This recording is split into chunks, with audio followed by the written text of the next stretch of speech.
बिस्मिल्लाहिर्रहमानिर्रहीम। अस्सलाम वालेकुम। लास्ट टाइम हम लोगों ने कमांड्स स्टार्ट की थी यूबंटू के हवाले से, लिनक्स के हवाले से।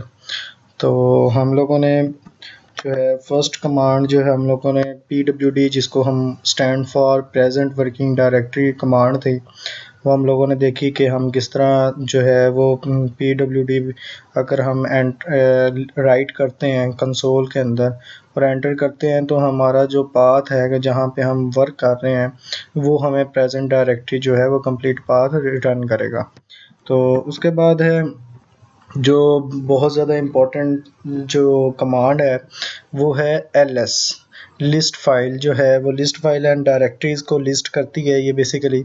तो क्या होता है कि जब आप जिस जगह पे आप काम कर रहे होते हो तो वहाँ पे अगर आपने देखना हो कि कौन कौन से जहाँ पे मैं काम कर रहा हूँ इस डायरेक्टरी के अंदर और फर्दर इसके अंदर नेस्टेड डायरेक्टरी कौन कौन सी हैं, तो आप क्या लिखते हो, जस्ट आप ls लिख के एंटर कर देते हो।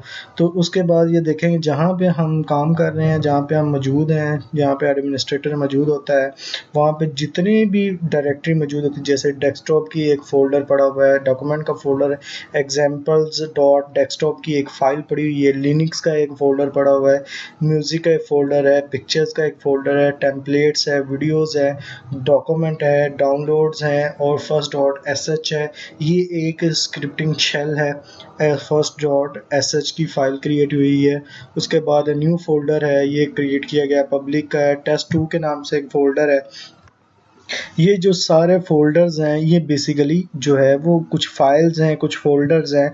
ये हमें बता देता है कि इस डायरेक्टरी के अंदर जहाँ पे आप मौजूद हैं इसमें इतनी सारी और डायरेक्टरी मौजूद है। मिसाल के तौर पर जब आप डेस्कटॉप के ऊपर होते हो तो डेस्कटॉप आप काम कर रहे हो कमांड प्रॉम्प्ट के ऊपर काम कर रहे हो, ब्लैक स्क्रीन के ऊपर काम कर रहे हो, तो आपको आपको अगर ये जानना है कि मैंने इस डेस्कटॉप के ऊपर और कितने फ़ोल्डर जो हैं वो मौजूद हैं, तो आप जस्ट क्या करोगे, ls करोगे और एंटर करोगे। ls का मीनिंग है लिस्ट कर देगा जितनी भी डेस्कटॉप के ऊपर फाइल्स पड़ी होंगी।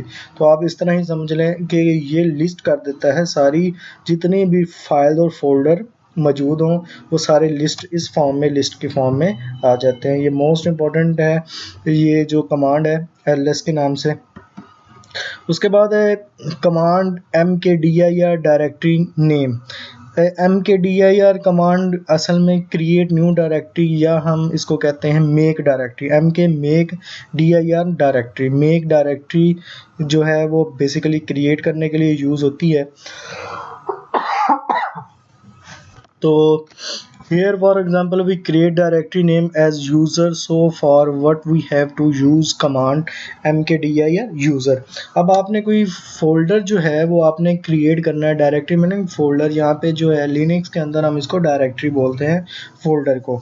और ये बेसिकली जो अगर हमने कोई नया फोल्डर क्रिएट करना है, ठीक है, और हमने क्या लिखना है, जस्ट पहले मेक डायरेक्टरी mkdir हमने कमांड लिखनी है और उसके बाद उस फोल्डर का नेम लिख देना है। जैसे यूज़र के नेम से हम एक फ़ोल्डर क्रिएट करना चाहते हैं तो हम कहेंगे mkdir और यूज़र और एंटर करेंगे, तो हम जहाँ पे मौजूद होंगे वहाँ पे हमारा वो जो फोल्डर है वो क्रिएट हो जाएगा।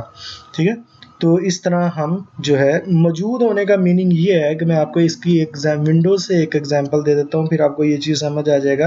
मिसाल के तौर पे आपके पास आपके सिस्टम में 3 पार्टीशंस हैं और एक आपके पास डेस्कटॉप है जो कि सी का हिस्सा होता है, आपको पता है प्रोग्राम फाइल्स का वो हिस्सा होता है डेस्कटॉप। तो आपके पास 3 पार्टीशन है, ई डी एफ इस तरह के नाम से, और एक सी पार्टीशन है। आप इस वक्त कहाँ पे मौजूद हैं, लेट्स सपोज आप ई पार्टीशन के अंदर मौजूद है और आप जो फोल्डर क्रिएट करेंगे वो आप ई पार्टीशन के अंदर क्रिएट करेंगे। इसका मीनिंग है कि जहाँ पे आप इस वक्त कहाँ पे मौजूद हैं, आप ई पार्टीशन के अंदर मौजूद हैं और वहीं पे आप फोल्डर बना सकते हैं। अगर आप सी में बनाना चाहेंगे तो आपको सी में जाना पड़ेगा। ठीक है, और सी में जाके ऊपर देखें, ऊपर वाला जब आप देखते हैं विंडोज़ के अंदर ऊपर वाला जो पाथ है वो चेंज होता चला जाता है, वो C:/ और समथिंग समथिंग स्लैश समथिंग, वो जो फोल्डर के नेम, जैसे आप फोल्डर के अंदर फोल्डर में चले जाते हैं आगे उसके नेम आना शुरू हो जाते हैं। तो इसका मीनिंग ये है कि आप कहाँ पे मौजूद हैं, जहाँ पे आप मौजूद होंगे वहाँ पे ये क्या करेगा, मेक डायरेक्टरी यूज़र के नाम से वो डायरेक्टरी जो है वो क्रिएट कर देगा। और उसके बाद no let us see our new directory is created और नॉट। ये हम देखने के लिए हम क्या करेंगे, हम लिस्ट कर लेंगे कि हमारी जो फाइल है वो क्रिएट हुई है कि नहीं। Use command ls you can see we create new directory. तो हम कैसे देखेंगे हमारी डायरेक्टरी, ये देखिए हमने किया वो पिछली कमांड मैंने दोबारा यहाँ पे लिख दी है। मेक डायरेक्टरी यूज़र के नाम से हमने एक डायरेक्टरी बनाई। अब हमने देखेंगे वो डायरेक्टरी बनी है कि नहीं। हमने क्या करना है, ls लिस्ट कर लेनी है। तो आप यहाँ पे देखें ये यूज़र का जो फोल्डर है जो one directory is created, user के नाम से एक डायरेक्टरी जो है वो क्रिएट हो चुकी है। ठीक है, तो ये जो बेसिकली इस तरह के और ये कहाँ पे क्रिएट हुए, जहाँ पे हम करंटली मौजूद हैं ये वहाँ पे यूज़र के नाम से क्रिएट हो चुकी है। उसके बाद आगे हैं ये कुछ क्वेश्चंस हैं। You can we make multiple folder with in 1 second. क्या हम एक सेकेंड के अंदर मल्टीपल फोल्डर्स बना सकते हैं। ठीक है, GUI में ये पॉसिबल नहीं है। ग्राफिकल यूज़र इंटरफेस क्लिक करने के बाद राइट क्लिक करें और फोल्डर क्रिएट करें, उसमें सेकंड्स के अंदर मल्टीपल फोल्डर क्रिएट नहीं होते। ये सिर्फ कमांड्स के थ्रू हो सकता है। तो मिसाल के तौर पे like we want to create folder user 1 2 3 और 10। हम अगर यूज़र 1 के नाम से एक फ़ोल्डर क्रिएट करना चाहें, 2 के नाम से, 3 और 10 तक, इट इज़ पॉसिबल। क्या ये पॉसिबल है? तो ये GUI के थ्रू ये पॉसिबल नहीं है। देखें इन GUI graphical user interface it's not also not possible to create 100 और even more folder with in 1 second. 100 folder भी अगर 1 से लेकर 100 तक भी ये सीक्वेंस में हम क्रिएट करना चाहें सेकंड्स के अंदर, वो GUI में पॉसिबल नहीं है। लेकिन दूसरे टर्मिनल में ये पॉसिबल है। This working can be done using terminal. Terminal meaning command prompt black screen जो अभी हम देख रहे हैं। Now we will create 10 folder in 1 second. हम 1 सेकेंड के अंदर 10 फोल्डर कैसे क्रिएट करेंगे, ये बेसिकली उसकी कमांड है। ये देखें आपने सिर्फ लिखना है mkdir यूज़र फोल्डर का नेम और उसके बाद आपने यहाँ से 1 से लेकर डॉट लगाने 2 और इसका मीनिंग है ये सीक्वेंस के साथ 10 तक चलेगा। तो आपके अगर ये देखें हमने ls की कमांड लगाई तो हमारे पास ये फोल्डर अभी मौजूद है। उसके बाद मैंने कमांड कह दी mkdir यूज़र और ये करली ब्रेसेस लगाई दोनों तरफ और 1 लिखा और डॉट डॉट लगा के 10 लिख दिया। अगर यहाँ पे 100 लिख देता तो 1 से लेकर 100 तक यूज़र 1 2 3 4 5 इस तरह 100 तक एक सेकंड। जस्ट आपने एंटर किया है और एंटर करने के बाद आपके ऑटोमेटिकली सारे फोल्डर 1 से लेकर 10 तक क्रिएट हो गए। उसके बाद हमने ये देखना चाहते हैं कि ये फोल्डर हमारा क्रिएट हो चुका है कि नहीं। हम ls करेंगे तो ये देखें यूज़र 1 यूज़र 2 यूज़र 3 4 5 6 7 8 9 और ये 10। ठीक है, ये अब आपकी इसको आप और डिफरेंट और कमांड्स होती हैं, इसको असेंडिंग डिसेंडिंग ऑर्डर में नंबर वाइज उसको अगर आपने ऑर्डर करना हो तो वो अलग, बाकी हम टाइम टू टाइम कमांड आगे चलते जाएंगे देखते जाएंगे। तो ये देखें as you can see we create 10 folder directory with in 1 second. Just type command mkdir directory name, starting value और एंडिंग वैल्यू। ठीक हो गया, तो ये है बेसिकली कमांड। आप इसमें बहुत सारे कुछ सेकंड्स के अंदर मल्टीपल फोल्डर भी क्रिएट कर सकते हैं अगर आपने सीक्वेंस के साथ उसको यूज़ करना है।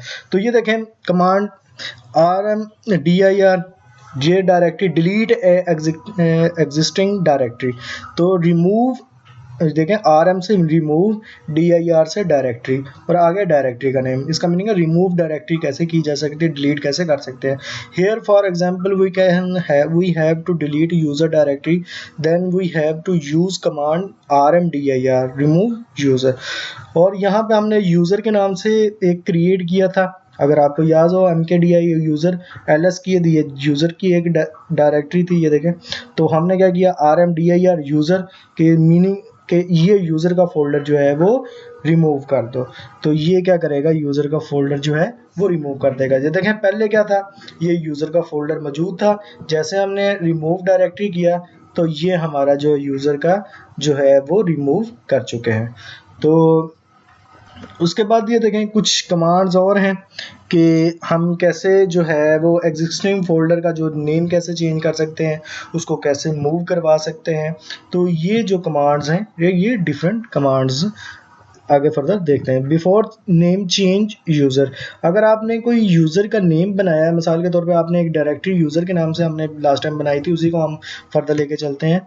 तो अगर हम इसको रीनेम करना चाहें, ठीक है, अगर हम इस फोल्डर को यूज़र के नाम से जो फोल्डर हमने क्रिएट किया है इसको रीनेम करना चाहें तो हम उसको कैसे रीनेम कर सकते हैं? तो हम इसके लिखेंगे MV, ठीक है, कि ये जो नेम है इसको मूव कर दे इस नेम से, ठीक है, इसको इससे रिप्लेस कर दे। MV की जो है वो कमांड यूज़ होती है, फर्स्ट उसको पहला नेम देना जो कि पहले मौजूद था, यूज़र का नेम है। अब दूसरा नेम जो आपने अब उसको रीनेम करके नया नेम देना चाहते हैं, तो हम उसको कर दिया user1 के नाम से।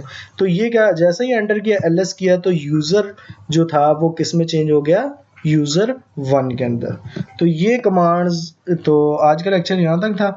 तो इन कमांड्स को अब ख़ास तौर पे इसको अप्लाई करें। मैंने इसको रनिंग फॉर्म में, देखें स्क्रीनशॉट लगा के आपको दिए हुए हैं, ये रनिंग फॉर्म में है कमांड्स, तो आप इसको ट्राई करें। उसके बाद फिर हमने जो है वो डिफरेंट जो है वो सर्वर्स को कॉन्फ़िगर करना है। इन्हीं कमांड्स को अगर आप माइंड में रखें, ये बेसिक कमांड्स हैं, तो फिर हम इंशाल्लाह फर्दर इसको उसके ऊपर बात करेंगे। FTP सर्वर है, अपाची सर्वर है और डिफरेंट इस तरह के सांबा सर्वर है, बहुत सारे सर्वर्स हम उसके बाद हम जो है वो उसको रीड आउट करेंगे, स्टडी करेंगे।